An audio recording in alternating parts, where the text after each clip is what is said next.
My name is Sergeant Milan Duffy, and at 30 years old, after 2 deployments to places that maps don't bother to name, I thought I understood the definition of an enemy. I was wrong. The real enemy was sitting across from me, right at the welcome home dinner table in Missoula, Montana. After I'd just handed my father, Pedro, a custom-engraved combat knife I'd brought back from Germany, he placed it down next to his steak. He didn't look at it. He looked through me, and in that command voice he always used, he declared, "Milan, you have 48 hours. Get your things and get out of your brother's house." My brother, the one chasing big dreams in New York, hadn't set foot here in years. I had poured my entire savings, $60,000, into keeping this place alive, paying off the bank loans, replacing the leaking roof, buying every single piece of furniture in this dining room. And now they were just giving it to him. My mother, Grace, silently stood up and began clearing my plate, even though I was only halfway done. That single act was crueler than any words. In her eyes, I no longer existed here. They thought they were giving an order to a daughter. They forgot their daughter is a sergeant. And in the Army, we have a code. You never leave a soldier behind, even when that soldier is you. Before I get into my story, let me know where you're watching from in the comments. Hit that like button and subscribe if you've ever been the one to sacrifice everything for family, only to realize you were the first one they'd leave behind. The air in the dining room was thick with the smell of grilled steak and my own foolish hope. It was a familiar scent, the one my mom always orchestrated for a celebration. Tonight, it was supposed to be for me. Welcome home, Sergeant Duffy. The table was set with the good china, the same plates we used for Thanksgiving and Christmas. It all looked so normal, so American. A picture of a family reunited, but pictures lie. I'd been holding the gift in my lap, a small heavy box wrapped in plain brown paper. My pulse was a steady, hopeful drum against my wrist. This was more than a souvenir. This was a bridge, a peace offering. I had spent weeks of my per diem in Germany searching for it, finally finding it in a small shop in Solingen, a place famous for its steel. A Boker combat knife. The handle was polished oak, smooth and warm to the touch. The blade was matte black, sharp enough to sever bone. It felt solid, dependable. It felt like everything I thought my father was. I brought you something, Dad," I said, my voice sounding strangely thin in the quiet room. I slid the box across the polished oak table. It stopped just short of his plate. Pedro looked at it, then at me, his expression unreadable. He picked it up, weighed it in his calloused hands, and slowly lifted the lid. The knife lay nestled in black velvet. I held my breath. I had paid extra to have the blade engraved. It was a simple, heartfelt line. For the greatest father. He took the knife out, his thick fingers clumsy against the hilt. He tested the edge with his thumb, a slight, almost imperceptible nod acknowledging the craftsmanship. For a single fleeting second, I allowed myself to hope. Maybe this time would be different. Maybe he'd see me. Then he placed it on the table with a soft, final click.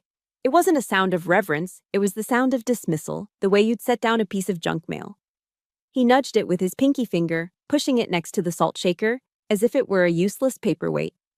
He didn't say thank you. He didn't even look at the engraving.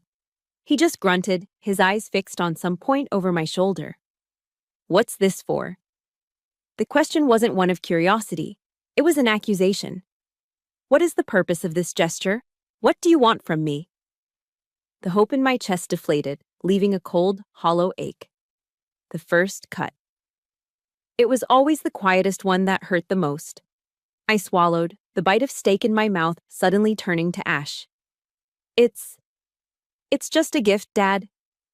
He ignored me, turning his attention back to his food. The silence that followed was a living thing. It filled the space between us, suffocating. I could hear the scrape of his fork against his plate, the steady tick of the grandfather clock in the hall, the frantic beat of my own heart. My mother, Grace, said nothing. She just kept her eyes on her own plate, a willing accomplice to the silence. Finally, Pedro pushed his empty plate away and wiped his mouth with a napkin. He leaned back in his chair, the wood groaning under his weight. He looked at me then, truly, looked at me, and his eyes were as cold and hard as river stones. This was it, the briefing, the part where the mission objective is laid out, clear and brutal. Milan, he began, his voice the low growl of a man used to being obeyed. You have 48 hours. Get your things and get out of your brother's house. The words didn't register at first. They were just sounds, disconnected from meaning. 48 hours, brother's house. My brain, trained to process commands under fire, tried to make sense of the sequence. It was a tactical order delivered in a domestic setting. An eviction. Why? The word escaped my lips, barely a whisper. It was a stupid question. In the army, you don't ask why. You execute the command. But this wasn't the army. This was my home, or so I thought. Pedro scoffed, a nasty, dismissive sound. Colt's the son. He needs to get established, set down roots. You're a soldier. Here one day, gone the next. You don't need a home. The logic was so twisted, so profoundly cruel, it almost made me laugh. He wasn't just taking away the house I'd paid for. He was stripping me of my role, my gender, my very identity outside of a uniform. I wasn't his daughter anymore. I was a transient. A wanderer with no claim to the land I stood on. As I sat there, stunned into silence, a movement caught my eye. It was my mother. Grace rose from her chair with a quiet, practiced grace. She didn't look at me. She didn't look at my father. Her eyes were fixed on my plate. She walked around the table, and with a steady hand, she picked up my dinner. The steak still bleeding pink. The mashed potatoes barely touched. She didn't say a word. She didn't have to. Her actions screamed what her voice was too cowardly to say. Your meal is over. You are no longer welcome at this table. You are done here. It was the most passive, most devastating act of cruelty I had ever witnessed. A symbolic erasure. That's when the training kicked in. The shock receded, replaced by a cold, clear calm. The emotional response was compartmentalized, locked away for later. I was no longer a daughter. I was Sergeant Duffy, assessing a hostile situation. I stood up, my chair making no sound on the thick rug. I didn't cry. I didn't scream. My gaze moved with methodical precision. First, to the knife on the table, the rejected peace offering. Then to the empty chair where my brother, Colt, should have been. The ghost whose entitlement had just rendered me homeless. Finally, to the blank, unfeeling eyes of my parents, the enemy command. I gave a single, sharp nod. The kind I'd give a superior officer. Roger, I said. My voice was level, devoid of emotion. It was the tone of a soldier acknowledging a direct order. They thought it was submission. They saw a daughter obeying. They were wrong. In my head, a different voice, my own voice, was speaking. Mission accepted. Objective. Reclaim everything. I turned to leave the room, and my eyes fell to my own hands. I looked at my palms, the faint calluses still there from the last time I was on leave, the time I'd spent retiling the bathroom floor. I remembered the feel of the hammer in my grip as I repaired the fence, the sting of cold Montana air on my knuckles as I fixed the shingles on the roof. These were the hands of a builder, a maintainer, a protector. Slowly, deliberately, I felt my fingers curl inward. I watched my knuckles turn white. I felt the pressure build until my hands, the ones that had served and sustained this house, were two tight, shaking fists. The mission had changed. The builder was now a demolition expert, and my first target was their world. Back in my room, or what used to be my room, the silence was different. It wasn't the heavy, oppressive silence of the dinner table. This was a hollow silence, an echo chamber for the ghosts of my own loyalty. My father's words, "You don't need a home," bounced off the bare walls. It was then that the first memory hit me, not as a gentle wave, but as a full-force sandstorm, gritty and blinding. The memory tasted of dust and fear. I was at Forward Operating Base Shank, in Afghanistan's Logar province. The air was a constant haze of kicked-up dirt, so fine it got into your teeth. The call from my mother had come in on the expensive sat phone, the one that cost $7 a minute. Her voice was frantic, a high-pitched whine of panic that could cut through the static of 10,000 miles. The bank called again, Milan. They said they're going to start foreclosure proceedings. I could picture her perfectly, standing in the kitchen, twisting a dish towel in her hands. Mom, breathe. I told you I'd handle it. But they need the money now. Pedro, he lost his pension money again. The horses, Milan, he just won't stop. Before I could answer, the world outside my small plywood office erupted in a series of ear-splitting shrieks. Whoop! Whoop! Whoop! The rocket attack siren. The disembodied voice over the camp's loudspeakers was unnervingly calm. Incoming! Incoming! Incoming! Instinct took over. My body tensed, my training screaming at me to drop everything and run for the nearest concrete bunker. Through the phone, I could hear shouting on my end. Duffy, let's go, move. It was Sergeant Miller, my team leader. Mom, I have to go, I yelled over the siren's wail. No, wait, she shrieked, her panic drowning out the sirens in my ear. You don't understand, we'll lose the house. Her desperation was a physical weight, pinning me to the spot. Outside, boots were pounding on the gravel paths. The first distant thump of an impact shook the ground. They were walking the rockets in, getting closer. Miller was at my door now. Duffy, what the hell are you doing? That's an order. I held up one finger to him, an insane gesture in the middle of a rocket attack. I turned my back, shielding the phone as if that could protect our conversation from the war zone. With my free hand, I was already logging into my online banking app on my laptop, my fingers flying across the keyboard. The connection was slow, agonizing. Each buffering wheel was a lifetime. Mom, I'm sending it now, I shouted, my voice raw. The whole thing, $60,000, it's all my hazard pay, everything I have. Another thump, closer this time. The windows of my office rattled in their frames. Miller grabbed the back of my fatigues. That's it, I'm dragging you out of here. The transfer confirmation screen finally loaded. I stabbed the confirm button with my finger. It's done, Mom. It's sent, I screamed into the phone. The line was already dead. Miller yanked me backwards, pulling me out the door and shoving me towards the ground just as a deafening explosion ripped through the air nearby. Dirt and gravel rained down on us. As I lay there, face pressed into the dirt, heart hammering against my ribs, all I could think was, the house is safe. I had risked my life, literally, for that house. For them. The sandstorm of memory shifted. The dust of Afghanistan replaced by the damp, musty smell of the attic back in Missoula. It was 2 years prior, during a 2-week leave. A classic Montana autumn storm had torn a new leak in the roof. Instead of relaxing, I spent my days in the cold, cramped attic space, balancing on wooden beams, surrounded by forgotten Christmas decorations and the ghosts of my childhood. The cold seeped through my jeans, into my bones, but I didn't stop until I found and patched every last leak. While I worked, my back aching and my hands covered in tar, I could hear my mother downstairs on the phone with Colt. Her voice, so often flat and weary with me, was a song of pride. Oh, your art is just getting so profound, honey, an exhibit in a New York gallery. Your father and I are so proud. A gallery. It sounded so important. I felt a small, stupid pang of pride for him myself. I found out later, through a cousin, that the gallery was a corner in a Starbucks in Brooklyn where they let him hang 3 of his canvases for a week. No one bought anything.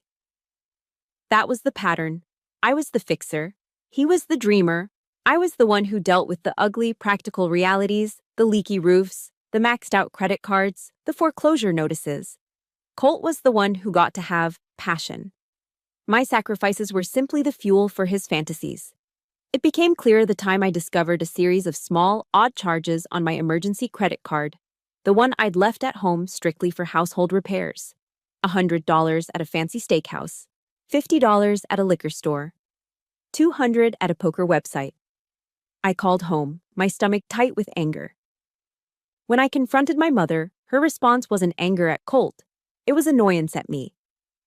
He probably just needed it, Milan, she'd said, her voice laced with a familiar weariness. Don't make things difficult for your brother. You're the older sister. You have to be forgiving. They had raised me on a diet of responsibility and duty, but Colt was exempt from it all. His irresponsibility was repackaged as my burden.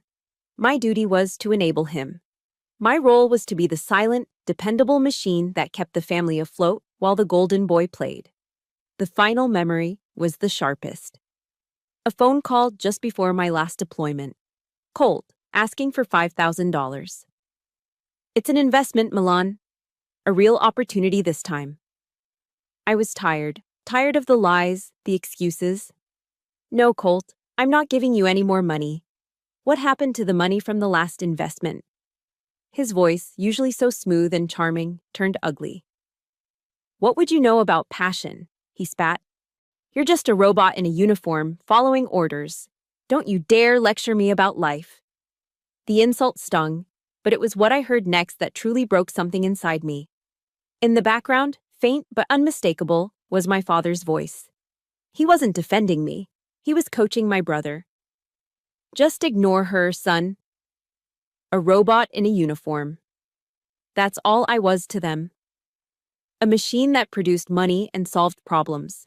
A thing to be used, not a daughter to be loved. And I have to ask you, have you ever felt like that? Like your sacrifices meant nothing, and your family saw you not as a person, but as a function, a tool? If you know what that feels like, hit the like button to show some support for Milan, and just comment the word robot below. Let's see how many of us have been there. Sitting in the wreckage of my old room, the ghosts of these memories swirled around me. The robot was finally seeing the truth. $60,000. What did I really buy with it? I hadn't bought them a house. I'd bought them a cage where they could coddle their failures. I'd bought my own eviction notice. And most of all, I'd bought this one, singular moment of absolute, soul-crushing clarity. Sleep never came. The darkness was a heavy blanket, offering no rest, only a space for the previous night's scene to play on a loop. My father's command, my mother's betrayal, the cold finality of it all. The pain was a physical presence, a pressure behind my eyes. The old Milan, the daughter, would have surrendered. She would have curled up and let the grief win. But the daughter was gone. The sergeant was on duty. When the first gray light of dawn filtered through the blinds, I refused to allow another minute of weakness. In a combat zone, after a mission goes sideways, you don't fall apart. You secure the area. You restore order. Chaos is the enemy, and discipline is your weapon. My feet hit the cold hardwood floor. First objective, sanitize the operational area. I started with myself. The shower was brutally cold, a deliberate shock to the system meant to chase away the fog of exhaustion. I let the icy water cascade over me until my skin tingled and my thoughts felt sharp. Back in my room, I bypassed my civilian clothes and reached for a fresh set of Army combat uniforms. I was on leave, with no reason to wear them. But it wasn't about reason. It was about reclaiming my identity. As I buttoned the blouse and bloused my boots, I could feel the transformation. The stiff, familiar fabric was my armor. The person staring back at me from the mirror was no longer a discarded daughter. She was a non-commissioned officer of the United States Army. She had a spine of steel. Next, the room. I stripped the bed, folding the sheets with military precision. I dusted every surface, aligned every book. I wasn't just cleaning. I was taking control of the one small piece of territory I had left. I was imposing order on the chaos. When I finished, the room was sterile, impersonal, ready for evacuation. I couldn't stay in that house. It was hostile territory. I grabbed my keys and left without a word. I drove until the neighborhood faded in the rearview mirror, ending up at a 24-hour diner on the edge of town called the Bighorn. It smelled of stale coffee and bacon grease, with cracked red vinyl booths. It was perfect, anonymous. I slid into a booth in the corner. A waitress with tired eyes took my order. Just coffee, black.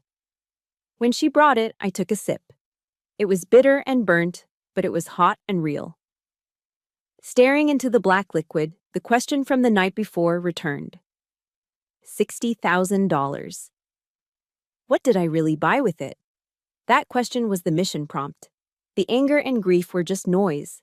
To win, I needed to silence the noise and focus on the objective. I needed a plan. I pulled a flimsy napkin from the metal dispenser and uncapped a pen. This would be my sand table. At the top, I wrote in clean block letters, Operation Reclamation. Turning a personal catastrophe into a military campaign had a clarifying effect.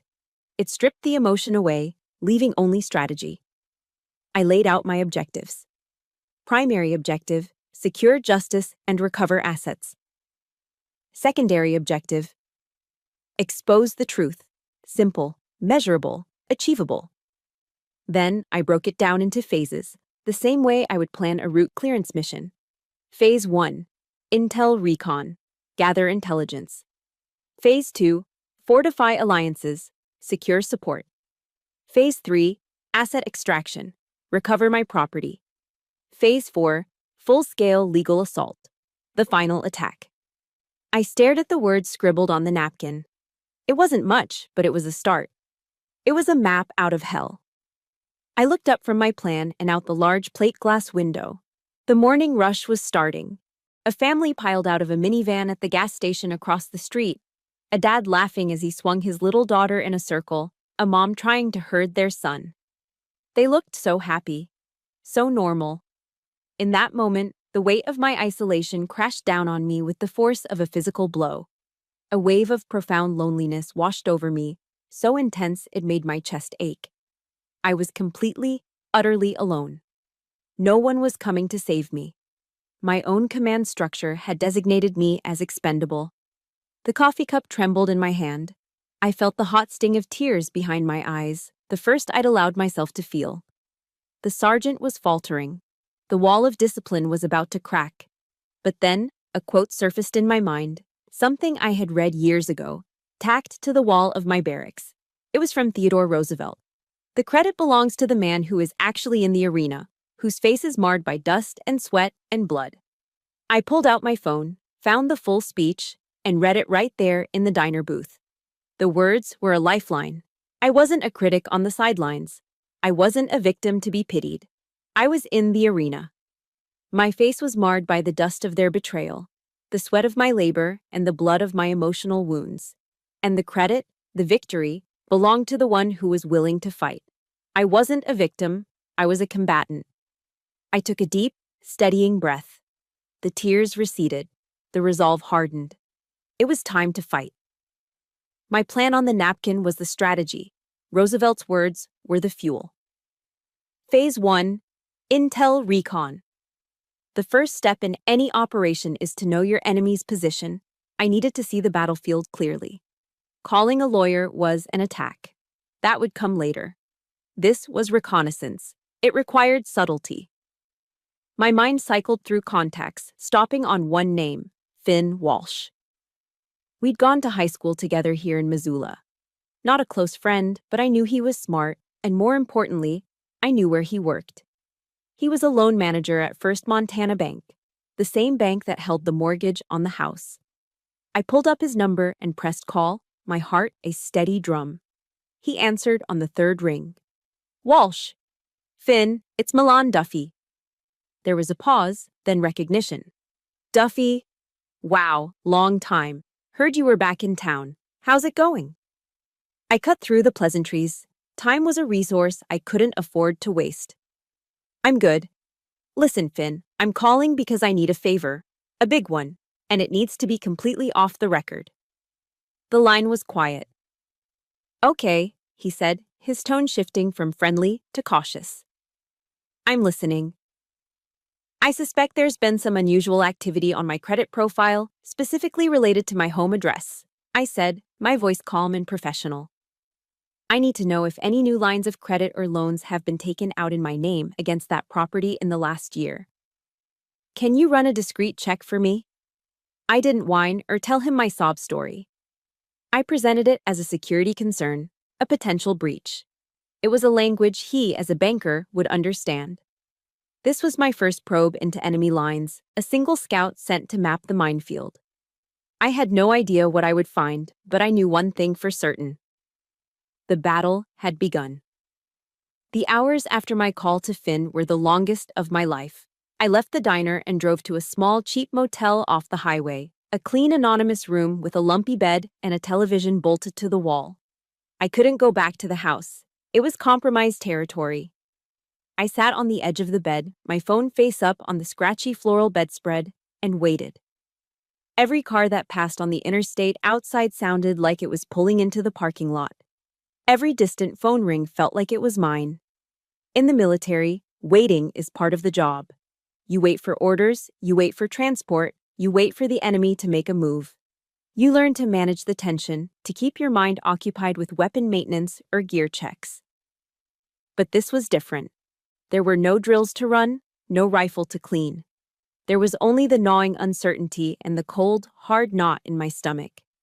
I was waiting for a single piece of intelligence that would either confirm my worst fears or tell me I was losing my mind. When my phone finally buzzed against the bedspread, the name, Finn Walsh, lighting up the screen, my heart leaped into my throat. I took a steadying breath before answering, forcing my voice to be level. Duffy. Milan. Finn's voice was low, tight with a tension that hadn't been there before. You need to sit down for this. I was already sitting. I'm sitting, Finn. What did you find? He hesitated, and I could hear the faint sound of him taking a deep breath. Okay, so, this is highly irregular, and if anyone asks, this conversation never happened. But I remember when you enlisted, the whole town was proud. My dad cut your picture out of the Mausoleum and put it on the fridge. You're one of ours, Milan. I couldn't just let this go. His words were a small, unexpected warmth in the cold room, but they also confirmed that whatever he'd found was bad. Thank you, Finn. Just tell me. 6 months ago, he began, his voice dropping even lower. A second mortgage was taken out on your parents' property. The loan amount was for $60,000. The knot in my stomach turned to ice. A second mortgage? Yes. With you, Sergeant Milan Duffy, listed as the primary borrower. The air left my lungs in a silent rush. I felt the blood drain from my face. It was one thing to have your money stolen. It was another thing entirely to have your name, your identity, your very essence, stolen and forged. Finn, how is that possible? I was in Germany. They had your documents, Milan, he said, and I could hear the anger in his voice now. A copy of your military ID, your social security number, everything. And they had your signature on the loan application. It's all here in the file. I stared at the peeling paint on the motel room wall. They hadn't just taken my deployment money. They had used my spotless credit score, a score built on years of discipline and fiscal responsibility, to commit fraud. They had weaponized my honor. The trust the system extends to a soldier on active duty. They had twisted it into a tool for their own greed. Thank you, Finn, I managed to say, my voice a hollow whisper. You have no idea what this means. Be careful, Milan, he said before hanging up. This is a deep hole. He was right, but I was a combat engineer. Deep holes were my specialty. The moment the call ended, my training kicked in. The shock was a wave, but I didn't let it drown me. I rode it, letting it sharpen my focus. I immediately dialed my next contact. The phone rang twice before she picked up. Riley. Jess Riley's voice was as sharp and precise as she was. We'd served together before she left the army to become a lawyer.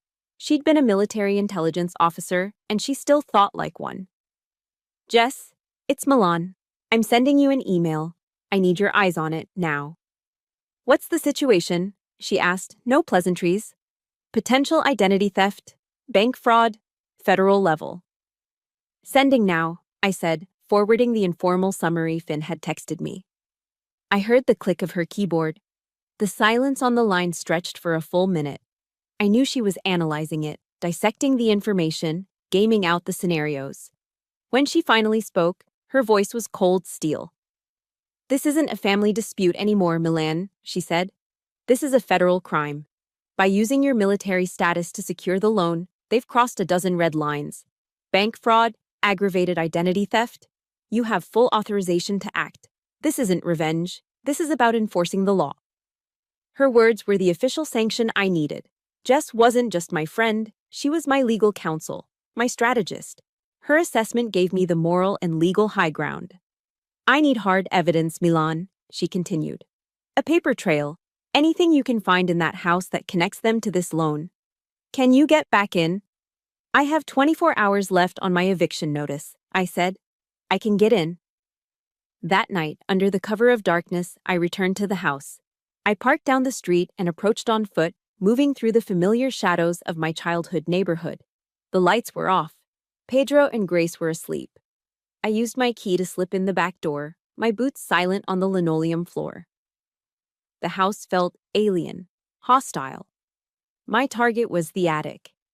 It was cold up there, smelling of dust and decaying memories. I ignored the boxes of old photos and childhood drawings. I wasn't there for nostalgia. I was on a search and destroy mission for the enemy's weapons. With the beam of my tactical flashlight, I scanned the cluttered space. My parents were messy, but my father was predictably lazy. He would have hidden it somewhere obvious. I moved to a stack of old Christmas decoration boxes. Tucked behind them was a plain cardboard box marked Old Tax Records. I sliced the tape with my pocket knife. Inside, beneath years of receipts and old W-2s, was a large manila folder. My heart hammered against my ribs as I pulled it out. My name was written on the tab in my mother's familiar cursive. I opened it, and there it was, the original loan document from First Montana Bank. And at the bottom, a clumsy, awkward forgery of my signature. Behind it were the bank statements showing the $60,000 deposit, followed by a series of large withdrawals. And tucked in the very back were the delinquency notices from the bank. They hadn't even bothered to make the payments on the loan they'd stolen in my name. The full picture snapped into focus, cold and brutal and clear. Colt, the failed artist, had come home, broke and defeated. Pedro's gambling debts were likely piling up. They needed a bailout, and I was it. They had conspired to use my identity to drain the equity from the house, and then issued me an eviction order to get me, the sole obstacle and rightful heir to that money, out of the way so Colt could have it all. A rage, colder and harder than anything I'd ever felt on the battlefield, settled deep in my bones. They weren't just a dysfunctional, ungrateful family anymore. They were a criminal enterprise, and I was going to dismantle it. The evidence was in hand. Now it was time to call for backup. The next morning, I returned to the house one last time. The 48-hour deadline was a ticking clock in the back of my mind, and I had to move. The air inside was stale with betrayal. Every object held a memory, now tainted.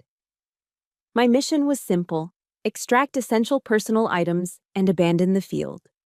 I worked with a cold, detached efficiency, packing a few boxes with photo albums, my high school yearbooks, and some books I couldn't bear to leave behind.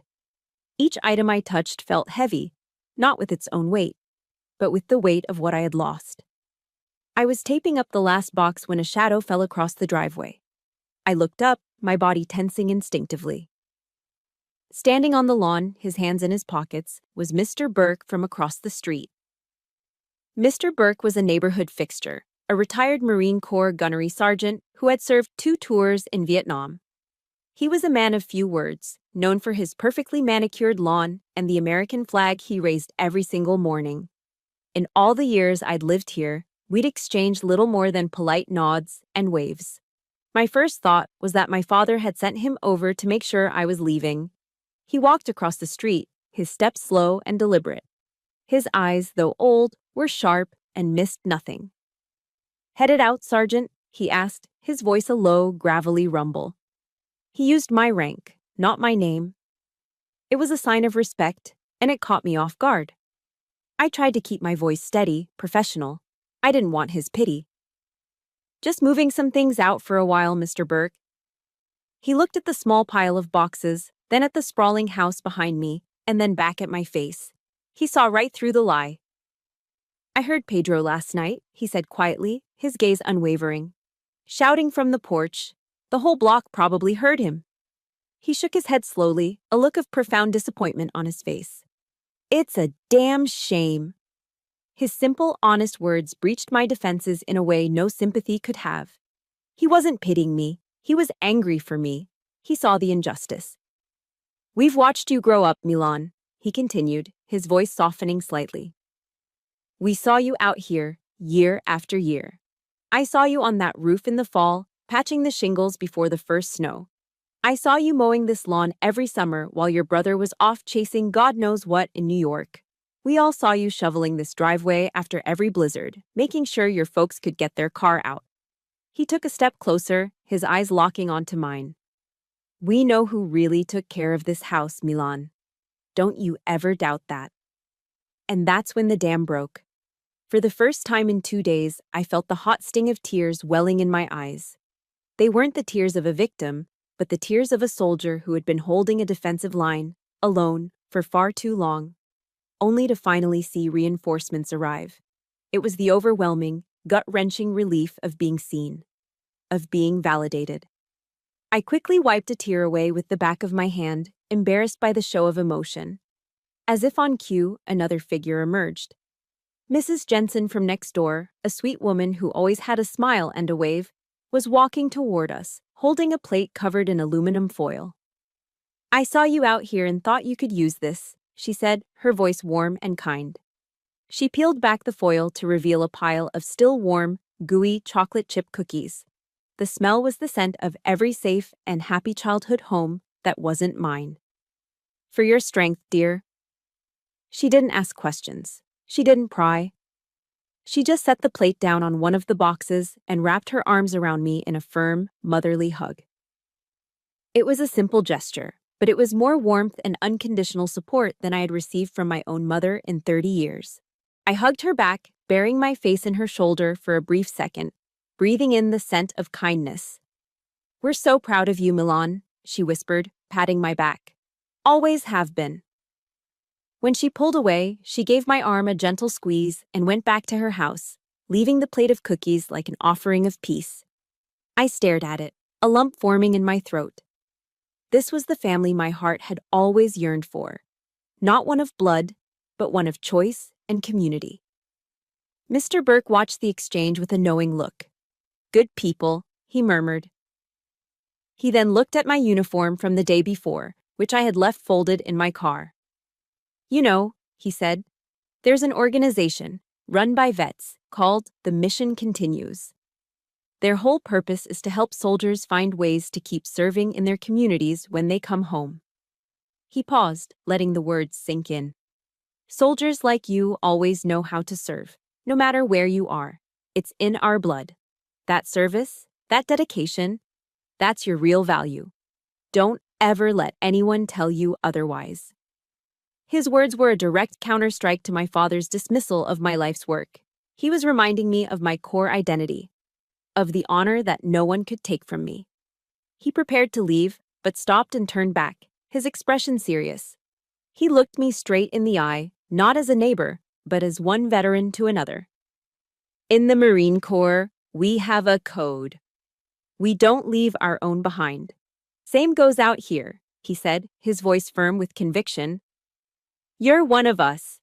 That house, he gestured with his chin, that's just wooden nails. This, he tapped his own chest. This is where loyalty lives.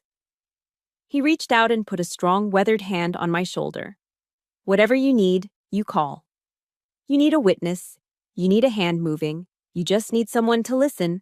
My door is always open. This whole neighborhood has your back. It wasn't just an offer of help. It was a pledge. It was a promise of allegiance from a man who understood honor better than my own father ever would. It was the moral authority I needed, the green light to proceed. My plan wasn't just my own anymore. It had the backing of a community that saw the truth. Phase 2. Fortify alliances, complete. He gave my shoulder a firm squeeze and then walked back across the street, leaving me standing in the driveway with a few boxes of my past and a plate of warm cookies that felt like the future. I was no longer a lone soldier on a hopeless mission. I had a fire support base, and now I was ready to advance. Phase 2 was complete. The neighborhood was my fire support base. Now, it was time for Phase 3, asset extraction. This wasn't about petty revenge. It wasn't about smashing dishes or slashing tires. This was a strategic withdrawal of resources. I had furnished their lives with my labor and my combat pay. Now, I was liquidating those assets. I didn't search for a standard moving company on Yelp. I made one call to a number I'd gotten from Mr. Burke. The company was called Semper Fi Movers, a veteran-owned and operated business. A man with a voice that sounded like gravel in a coffee grinder answered, "Gunny's Movers, how can I help?" I didn't say, "I need to move some furniture." I spoke his language.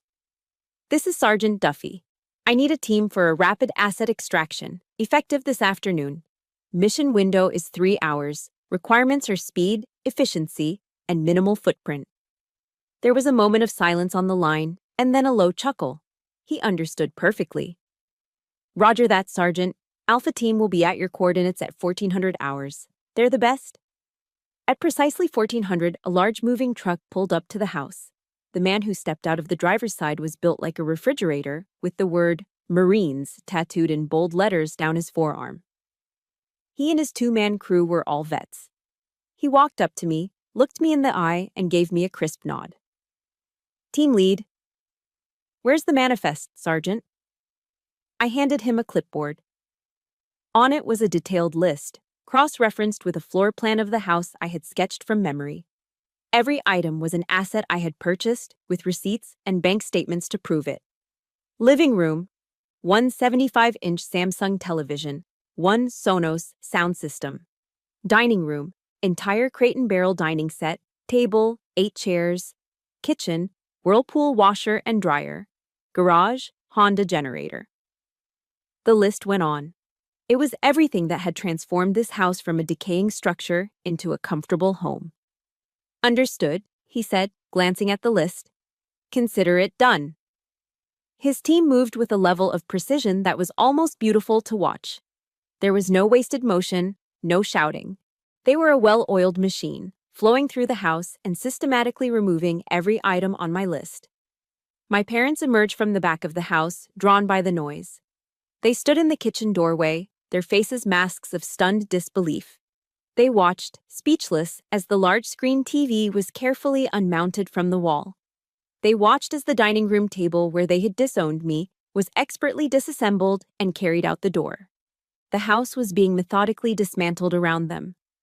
My mother was the first to break. She stumbled out onto the front lawn, her face streaked with tears, and approached the team lead. "Please," she wailed, putting on a performance worthy of an Oscar. "You don't understand. She's taking everything. She's our daughter, and she's taking everything away from us." The Marine, who was currently directing the removal of the washing machine, didn't even flinch. He gave my mother a flat, emotionless look, then glanced over at me. I met his gaze and gave him a single, barely perceptible nod. It was all the confirmation he needed. He turned back to my mother. "Ma'am, my only orders are on this manifest. Please step aside." My father was next. He stormed out onto the porch, his face purple with rage. "What the hell do you think you're doing?" he roared, pointing a trembling finger at me. "This is family property. You can't just steal it." I remained perfectly still, my arms crossed. I didn't raise my voice. I let his rage crash against my calm. "No," I said, my voice cold and clear, devoid of any emotion. "This is property purchased with the salary of a United States Army soldier, and that soldier is currently redeploying said property to a more secure location." My words, clinical and quasi-legal, stopped him cold. He had no response. He was used to dealing with a daughter he could emotionally manipulate. He didn't know how to handle a sergeant executing a planned operation. He just stood there, sputtering, as the last of the furniture was loaded onto the truck. In less than 2 hours, it was over. The team lead handed me back the clipboard, every item checked off. "Mission complete, Sergeant." "Thank you," I said, shaking his firm hand. "Excellent work." "Anytime," he said with another nod, and then they were gone. I stood in the driveway as the truck drove away. The silence it left behind was absolute. I walked back into the house one last time. It was an empty shell, hollowed out. The only things left were their old, worn-out furniture from decades ago. Their footsteps echoed on the bare hardwood floors as they wandered aimlessly through the empty rooms. This wasn't an act of destruction. It was an act of truth. I had simply restored the house to the state it would have been in without my contributions. I had revealed the reality of their situation.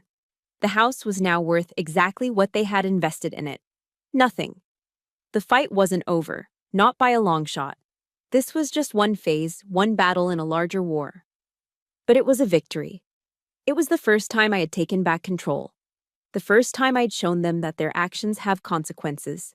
If you've ever had to take back your own power, even when it was the hardest thing to do, hit that like button and show your support. And I want you to comment with a single word that describes how this moment feels. Reclaimed.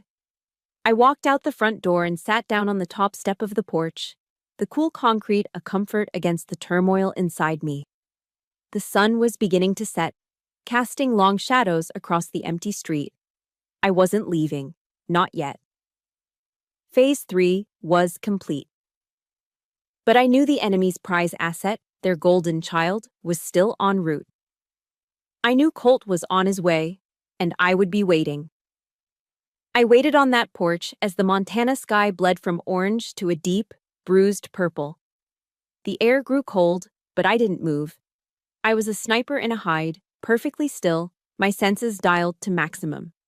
I was waiting for the target to enter my field of fire. An hour later, a pair of headlights cut through the dusk. A shiny black Ford Mustang, a rental, of course, far too flashy for this neighborhood, pulled into the driveway with a self-important crunch of gravel. The engine cut and the driver's door opened. Colt. He stepped out like he was stepping onto a red carpet. He was wearing expensive jeans, a trendy jacket, and an arrogant smirk that I'd wanted to wipe off his face since we were kids. He grabbed a stylish leather suitcase from the passenger seat and sauntered toward the house, whistling a tuneless melody, the conquering hero returning to claim his kingdom. He didn't even glance in my direction as he brushed past me on the porch. He pushed the front door open and strode inside. The whistling stopped abruptly. The silence that followed was thick and heavy. I could hear the faint echo of his footsteps on the bare wood floors. Then, a roar of pure, entitled rage. "What the hell?" His voice bounced off the empty walls. "Milan! You bitch! What did you do?" I stood up slowly and walked inside, closing the door behind me. I found him standing in the middle of the cavernous living room, spinning in a slow circle, his face a mask of fury and confusion. I stood by the doorway, my arms crossed, my posture relaxed, but ready.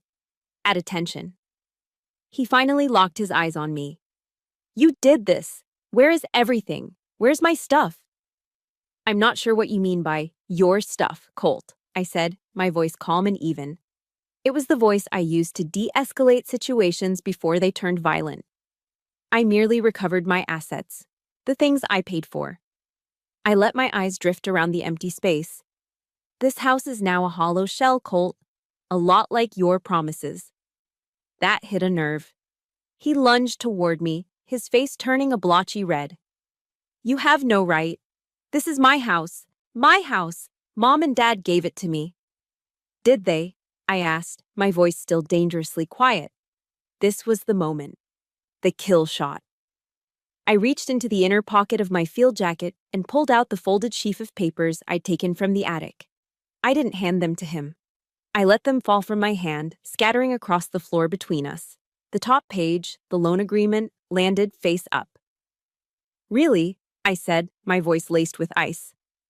"Because the bank seems to think this house belongs to me. Or at least, the debt does."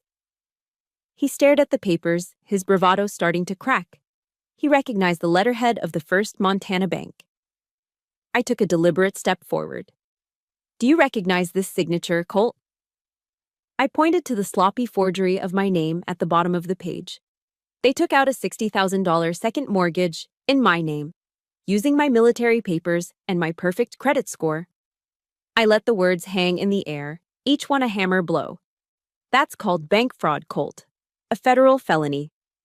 The color drained from his face. The self-satisfied king was gone, replaced by a pale, terrified boy. The smirk was gone, his mouth hanging open slightly. He started to stammer, his eyes darting around the room as if looking for an escape route. I didn't know anything about that. You'll have to explain that to the federal investigators, I said, pressing the attack. My voice was relentless, a cold, hard instrument of truth. And since I'm an active duty soldier, this little stunt of yours, it can be elevated to a military-level investigation. They take it very, very seriously when a soldier's honor is used to commit a crime. I saw his gaze flicker toward the large picture window that faced the street. I followed his eyes. Outside, under the glow of a streetlight, two figures were standing on the sidewalk. Mr. Burke, his arms crossed, and another neighbor, Henry King, also a veteran. They weren't doing anything, just standing, watching, a silent honor guard. I turned my head back to Colt. The whole neighborhood knows the truth, Colt, I said, my voice dropping to a near whisper. They saw me on the roof. They saw me with the shovel. They know who bled for this place. I took one final step toward him, closing the distance. You have nowhere left to run. That's when he broke. Completely. The illusion of the successful artist, the favored son, shattered into a million pieces. All that was left was a pathetic, cornered coward. He looked at me, his eyes wide with panic. He looked at the papers on the floor. He glanced again at the two silent sentinels outside. He let out a strangled sob. Then, in a final act of cowardice, he lunged forward and shoved me hard. It wasn't an attack. It was a desperate attempt to clear a path. I stumbled back, my training allowing me to keep my balance. He didn't press on. He scrambled to grab his suitcase, his hands fumbling with the handle. He turned and fled, tripping over the front step on his way out, his stylish jacket catching on the door frame. He scrambled to his feet and ran to his rental car, throwing the suitcase in the back before peeling out of the driveway with a squeal of tires. I didn't watch him go. He was no longer the objective. I stood there for a moment in the echoing silence of the empty house, the scattered papers on the floor, the only evidence of the battle. Then I calmly reached into my pocket and pulled out my phone. I scrolled to a single contact and pressed call. It rang twice. Jess Riley. Jess, I said, my voice steady and clear. It's Milan. I walked over to the window and looked out at Mr. Burke and Henry King. They both gave me a slow, solemn nod before turning and heading back to their homes. Phase 3 complete, I said into the phone, my eyes on the taillights of Colt's car disappearing down the street. Prepare for Phase 4, full-scale, legal assault. The day of the hearing arrived with the cold, clear light of a Montana morning. Phase 4, full-scale, legal assault. This was the final objective. I didn't wear a civilian suit to the Missoula County Courthouse. I made a deliberate choice. I wore my Army service uniform, the formal dress blues.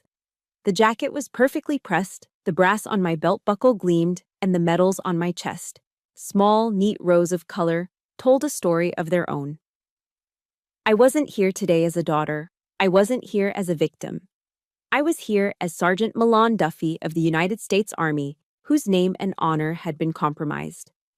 I walked through the courthouse doors with my head held high, my footsteps echoing on the marble floors. I saw them on a bench across the hall. My family.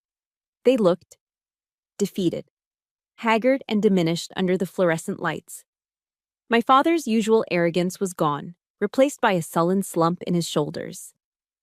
My mother stared at a fixed point on the floor, twisting the strap of her purse. And Colt? He wouldn't look at me. He was wearing a cheap suit that didn't fit right, a boy playing dress-up for his own execution. We took our places. Me and Jess on one side, my family and their weary-looking, court-appointed lawyer on the other. I sat ramrod straight, my hands folded on the table in front of me. I felt a tremor of nervousness, a soldier's adrenaline before a mission. I silenced it by repeating a line from the soldier's creed in my head, a mantra I'd used in far more dangerous places than this.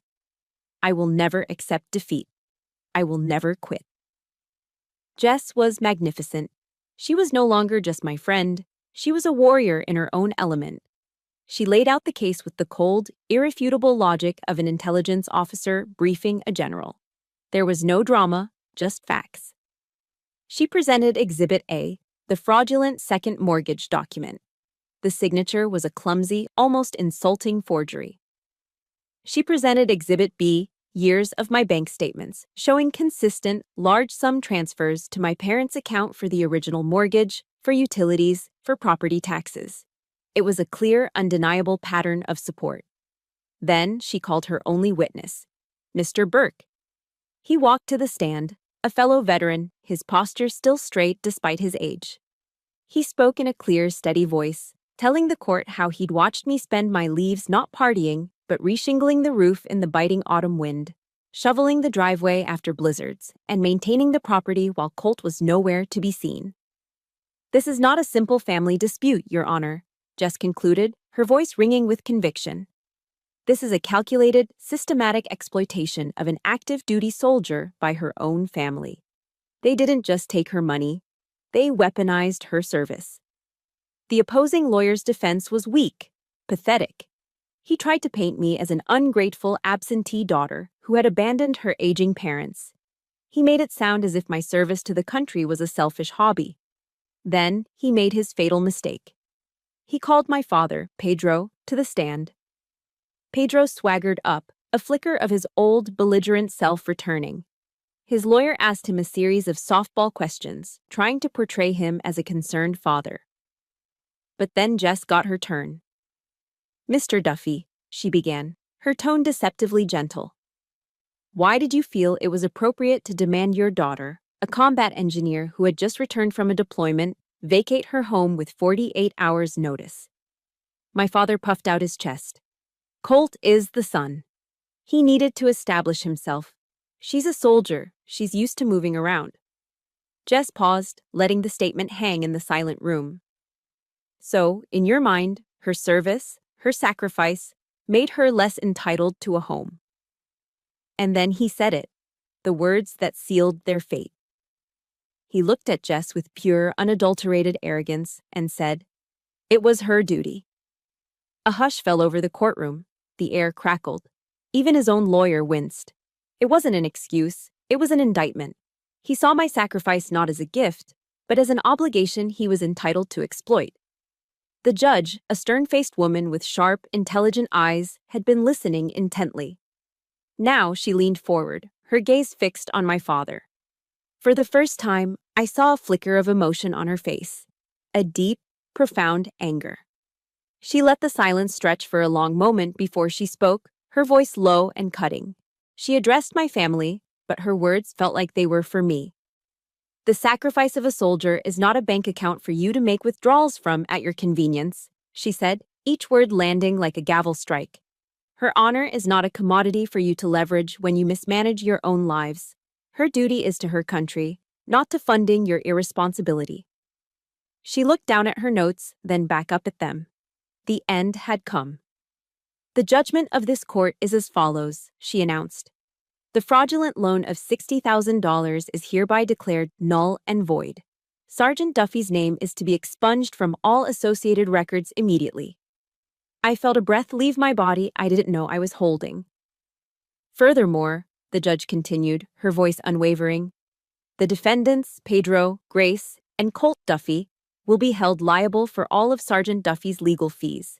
They will also pay a sum in compensation for emotional distress.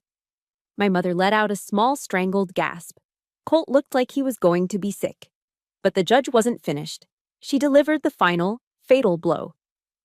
And due to the voiding of this illegal second mortgage, the First Montana Bank is now authorized to initiate foreclosure proceedings on the property to reclaim its initial investment.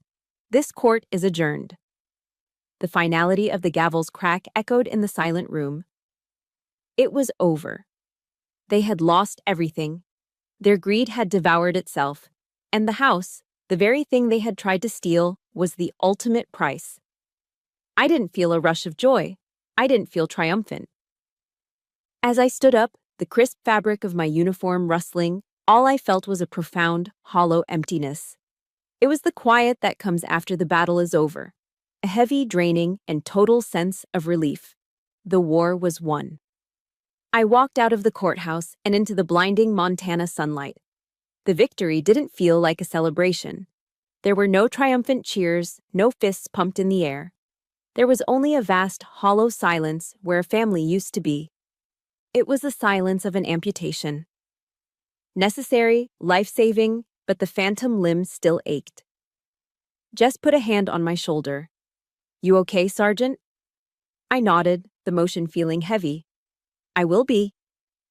We went to a quiet diner, the same one where I had drawn up my battle plan on a napkin. It felt like a lifetime ago. I ordered a black coffee and just sat there, watching the steam rise from the cup. My phone, which had been on silent, began to vibrate against the table. A text message, then another, and another. The aftershock had begun. I didn't have to look. I knew who it was from. For the next few hours, my phone became a weapon aimed at me. The messages were a chaotic barrage of manipulation, a textbook cycle of abuse. First came the guilt tripping from my mother. "How could you do this to us? You're killing your father. We have nowhere to go." Then, the pathetic, self-pitying pleas from Colt. "You ruined my life. I had plans. You've always been jealous of me." And finally, the pure, undiluted venom from my father. "You are no daughter of mine. You are a poisonous snake. Don't you ever contact us again." Followed, almost immediately, by a text from my mother. "Your father doesn't mean that. Please call us, Milan. We can fix this." There was no remorse in any of their words. Not a single, "We were wrong," or "We're sorry." They weren't sorry for what they did. They were just sorry they got caught. They were angry that their ATM had finally been shut down. Later that week, I got a call from Finn. He spoke in a low, careful voice, like someone delivering a casualty report. "The foreclosure went through, Milan. The house sold at auction for way under market value, just enough to cover the bank's losses." "And them?" I asked, my own voice a monotone. "They moved into a small rental apartment over on the west side, near the rail yard," he said. "And, well, word is that Colt is working shifts loading trucks at a warehouse." The empire built on my sacrifice had crumbled into dust. The successful artist was now a manual laborer. The proud homeowners were now renters in a cramped apartment in a rougher part of town. There was a grim satisfaction in the news, but it was a bitter, metallic taste in my mouth. It wasn't joy. It was just the logical conclusion. A few days later, a letter arrived at the small, furnished apartment I'd rented. It was from Mr. Burke. Inside there wasn't a long, emotional message, just a small, neatly folded piece of paper. On it, in his firm, old-fashioned handwriting, was a quote from Winston Churchill. "If you are going through hell, keep going." Tucked inside the note was a small check for $50. The memo line read, "For a good meal." That simple gesture broke through the numbness. Tears I hadn't shed in the courtroom, tears I hadn't shed on the worst days of my deployment, finally fell. He hadn't tried to fix it. He hadn't offered pity. He had simply acknowledged the battle and offered a ration for the march ahead. This was family. This was honor. That night, my phone rang. The caller ID was Mom. I let it ring for a long time, the sound shrill in the quiet of my apartment. Finally, I took a deep breath, the way you do before stepping into the cold, and answered. "Milan!" Her voice was thick with tears, but they were tears of self-pity, not repentance. "Milan, please. We're family." Those two words, "we're family," had been the cage I'd lived in my entire life. They were the justification for every sacrifice, every injustice, every time I was told to be the bigger person. I stood up and walked to the window, looking out at the lights of Missoula. I felt a strange calm settle over me. "No, Grace," I said, and hearing my own voice say her first name was a shock. It was the voice of an equal, not a daughter. "A family doesn't do what you did. A family is a fire you gather around for warmth, not one you're thrown into to be consumed. A family protects each other." I paused, letting the finality of my next words sink in. "You chose your side. I wish you luck." I pressed the red icon on the screen before she could reply. My new apartment was quiet. The furniture I'd fought for, my couch, my dining table, my bed, stood around me like silent, loyal soldiers. They were symbols not of a broken home, but of a battle won. I realized in that moment that my peace was worth more than any toxic blood connection. My phone buzzed again. A new text from my mother. "You will regret this for the rest of your miserable life." I didn't feel anger. I didn't feel sadness. I felt nothing at all. It was just noise from a distant, irrelevant signal. Slowly, methodically, I opened my contacts. I found my father's name, Pedro. I tapped the screen and selected Block this caller.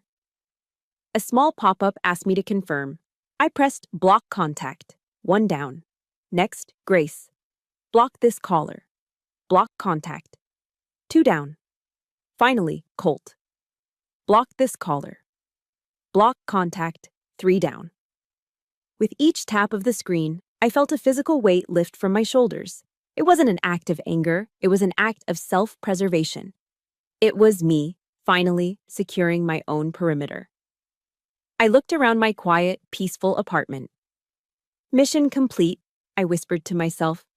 6 months passed. The snows of a Montana winter had come and gone, washing the world clean. In that time, I had established my new command post. It was a small second-floor apartment on the quiet, tree-lined south side of Missoula, a place that was entirely my own. The first thing I did when I moved in was paint the walls. I chose a warm, calming shade of gray. I spent a weekend carefully taping the edges and rolling on the color, and with every stroke, I felt like I was painting over the past, creating a clean slate. I didn't hire anyone. My own hands did the work. These walls were mine. Slowly, I began to fill the space. The furniture I had extracted, my rescued assets, found new homes. The dining table that had once been a stage for my eviction now hosted meals I chose to eat. The sofa, which had sat in a living room thick with tension, was now a place of comfort. I arranged them with the same precision I would use to set up a forward operating base. Everything had a purpose. Everything was secure. On one wall, I hung a collection of framed photos. There were no pictures of my biological family. Instead, there were images of my real one, my squad in Afghanistan, covered in dust and grinning after a successful mission. A picture of my first platoon, young and proud at graduation. Each face was a reminder of loyalty, of a bond forged in shared hardship and mutual respect. My rescued furniture and my cherished photos weren't reminders of the war I'd just fought at home. They were my medals. My apartment wasn't large, but it was my fortress, my sanctuary, a place where I was absolutely safe. The definition of family, I learned, has nothing to do with blood. It has everything to do with choice. One Saturday, Jess and Finn made the drive down from Helene to visit. They showed up at my door with 2 large pizzas from a local place called Biga Pizza and a 6-pack of craft beer from Kettle House Brewing Company. "We come bearing gifts, Sergeant," Finn said with a grin, holding up the beer like a trophy. We sat on the couch, my couch, and ate pizza straight from the box, talking and laughing for hours. They didn't ask me about my parents or Colt. They didn't treat me like a fragile victim they had to handle with care. They just treated me like Milan. We talked about their work, about the ridiculous politics at the bank, about a new hiking trail Jess had discovered. It was normal. It was easy. It was real. Looking at them, these 2 people who had stood by me without question, who had offered their help not out of obligation but out of genuine friendship, I felt a wave of gratitude so powerful it almost took my breath away. This was family. The one you choose. The one that chooses you back. A few weeks later, an official email from the Army landed in my inbox. My heart did a familiar little jump. It was a notification of promotion. I was now Staff Sergeant Duffy. Reading the words, I felt a surge of pride that was clean and uncomplicated. It was an accomplishment that was mine alone, earned through my own merit, untainted by anyone else's expectations or manipulations. But there was more. Attached to the promotion were new orders. I was being reassigned. My next duty station, Grafenwehr, Germany. My role, an instructor at the Combat Engineer School, training the next generation of young soldiers. A year ago, the thought of moving again, of being a wanderer, would have felt like a confirmation of my father's cruel words. You're a soldier, you move around, you don't need a home. But now the words had lost their power. I didn't see the orders as a sentence to a nomadic life. I saw them as an opportunity, a promotion, a chance to lead, to teach, to shape others. Germany wasn't an exile, it was a destination. That night, I thought about the compensation money that had been deposited into my bank account. It felt wrong to just spend it on myself. It felt like blood money. I knew what I had to do. The next day, I contacted the administration at my old high school in Missoula. I used a portion of the funds to establish a small perpetual scholarship. I called it the Duffy Honor Scholarship. It wasn't for the star athletes or the academic geniuses. It was for students who were choosing to go into the technical trades: welding, mechanics, engineering, the builders, the fixers, the ones who, like me, knew how to make things work. The pain they had caused me would now pave a path for someone else. It was my new legacy. This morning, I woke up before the sun. I made a fresh pot of coffee and poured it into a thick ceramic mug, the one with my unit's insignia, a castle tower with a lightning bolt stamped on the side. I walked out onto my small balcony. The air was crisp and cool. Across the valley, the sky was just beginning to turn a soft, pale blue over the jagged peaks of the Rocky Mountains. The world was quiet, still, holding its breath before the dawn. I leaned against the railing, the warmth of the mug seeping into my hands. I was no longer haunted by the ghosts of what a family was supposed to be. I was no longer carrying the weight of a name that had been used against me. I was just me. I am Staff Sergeant Milan Duffy, commander of my own life, and my future, just like the Montana sky stretching out before me, was vast, clear, and wide open. My story had an ending, but I know for many of you, your battle might just be beginning. If my journey has given you even a small piece of strength, then it was worth telling. Remember that you have the right to define your own family, to draw your own lines, and to be the commander of your own life. Thank you for listening. If you believe this story can help someone else find their own strength, please like, share, and subscribe for more stories of resilience and reclamation. You are not alone in your fight.